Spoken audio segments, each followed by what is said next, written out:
Hey guys, Steebler. Today I got a look at the new Tier 7 British battleship Monarch. Cunningham on the screen here. This is just a generalized British battleship build that I have.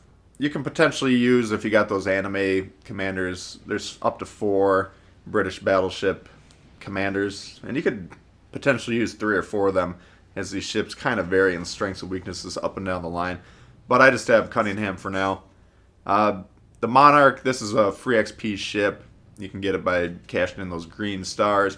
First off, you'll probably notice for a Tier 7 battleship, extremely low health, just shy of 54,000.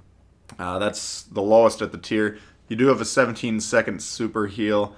I think it's 1,175 HP per tick, at least how I have my ship set up. So you can get a lot of that damage back as long as you're not taking citadel damage. Citadel damage is largely unhealable. Light damage is basically all healable. So fires, floods, glancing shots, mostly healable. But if you're flashing a lot of sides to the reds and they're capitalizing by hitting your citadel, then you're going to get wiped out pretty quickly. Monarch seems to be fairly tanky. It's always easier for me to judge the ship's armor until we ever get an armor view by shooting at them. I haven't seen a lot of Monarchs out there yet, and I've been primarily running Russian cruisers against them, so haven't really got a chance to test out their armor with other battleship guns yet. But if you're angling properly, really steeply, as we'll see in certain instances in this game, then you're going to be taking a lot of damage. I'll be comparing this ship to the Vanguard, which is the Tech Tree ship. The same guns, 381s in terms of caliber. You got 3x3s on this, 4x2s on Vanguard, so you do get one extra gun.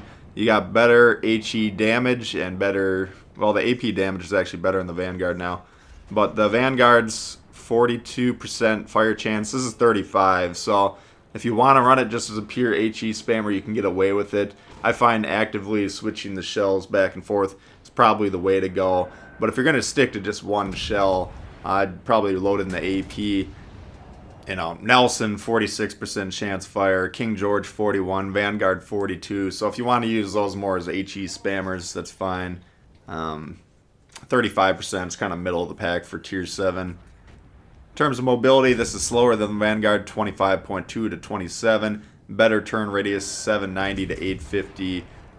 Worse rudder shift, 18.9 to 13.2. So the Vanguard on paper has a lot of better stats. The gun reload, 22 to 23.1 in favor of the Vanguard, 26.8 compared to 32.7 turret traverse, and 18.4 compared to 18.1. So a lot of the stats are favoring the Vanguard. Concealment's better on this. The Monarch actually is the best concealment at the tier currently, so 14.5. If you want to incorporate a little bit of stealth play to get the first shot advantage on battleships, you do have that option there.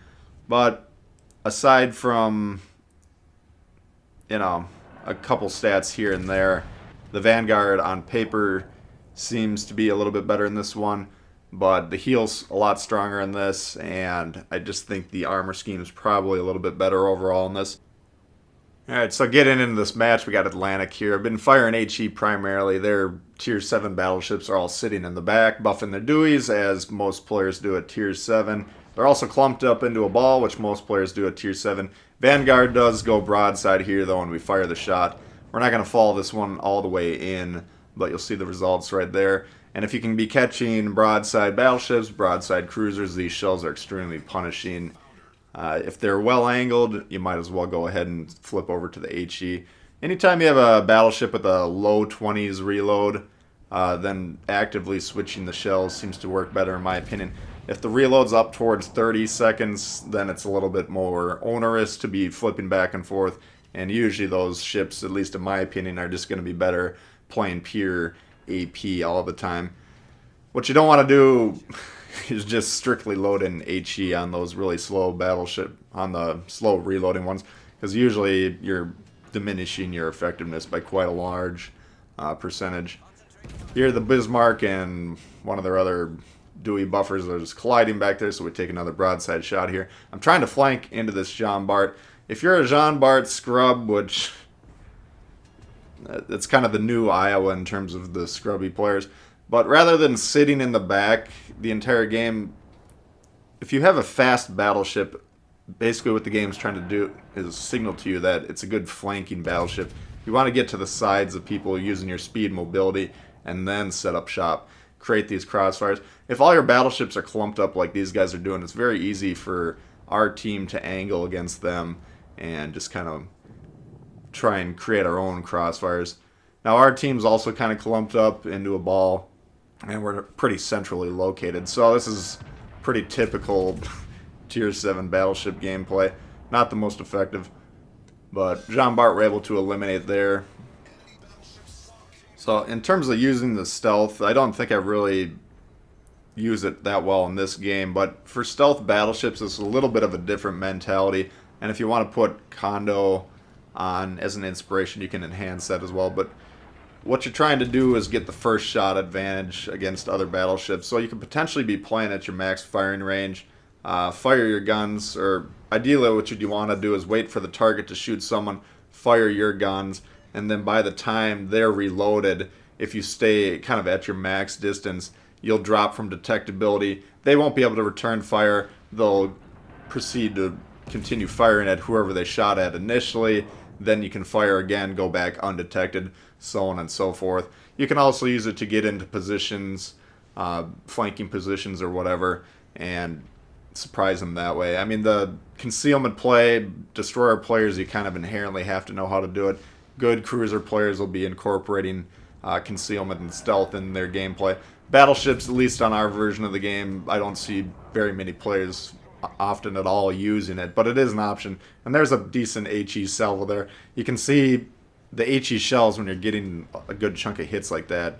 The 6,300 base damage with those HE shells adds up pretty quickly.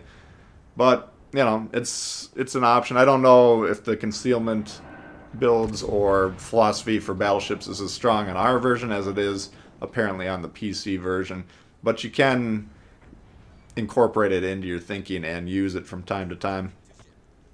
You know, with a high level Kondo, you'd probably shave about a kilometer and a half off of the detectability. So in that case, you'd be down to low 13s, and then you'd be comparing that to like 15 and a half Iowa, you know, 15s, mid 14s, and that would really allow you to get the first shot advantage. So it is something that is viable. I've tested it out previously. I have yet to have the ability to put a lot of promotion orders into Kondo yet. I still think I got them level 11, so have still yet to be able to fully test these stealth builds in this game, but I think it is an option to consider, and it is, you know, one of the strengths of the Monarch, at least on paper. In terms of the Monarch itself, would I recommend getting it? I think it is a pretty strong ship. I think it's probably easier than the Vanguard. The Vanguard, when it came out, it was susceptible to being eliminated very quickly if it was broadside. They've reduced the Citadel, and now if you focus on your angling, it's a very tanky ship, but in the process they kind of reduce the gun accuracy at some point, and it makes it somewhat frustrating to play. So I'm not a huge fan of the Vanguard. I actually liked it a lot more when the game was new, when everyone was constantly complaining about the Vanguard, but now the gun performance doesn't seem that great to me. The Monarch seems a lot more accurate, so, you know, if I would kind of say that I like this one more than the Vanguard at this point in time, but they're always fiddling with the Vanguard, so we'll see how it goes. Bounce off the Alabama there, that's one of my viewers. We just kind of were both going for the same point, and a collision happened, no big deal there.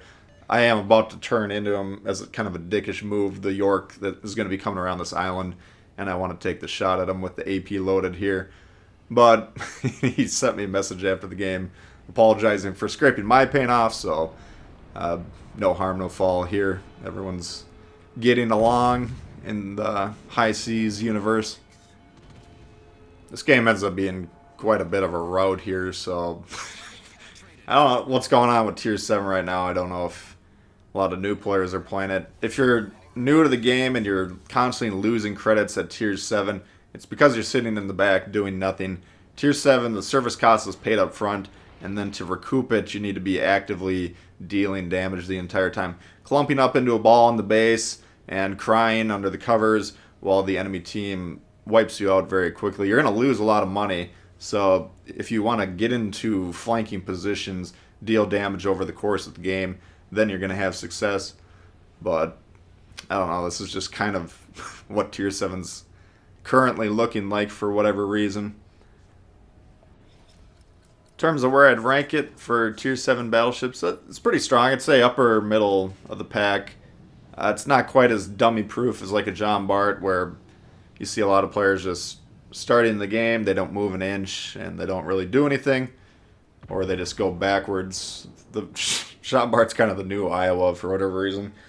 But it's not quite as easy as that, not quite as strong as that one, but overall, pretty fun ship to play, and worth checking out if you have the green XP to purchase it.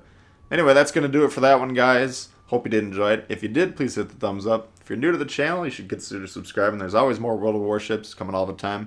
Questions, comments, leave them below. If you have the Monarch, let me know what you think. The ship. And we'll see you guys all later. Alright, peace.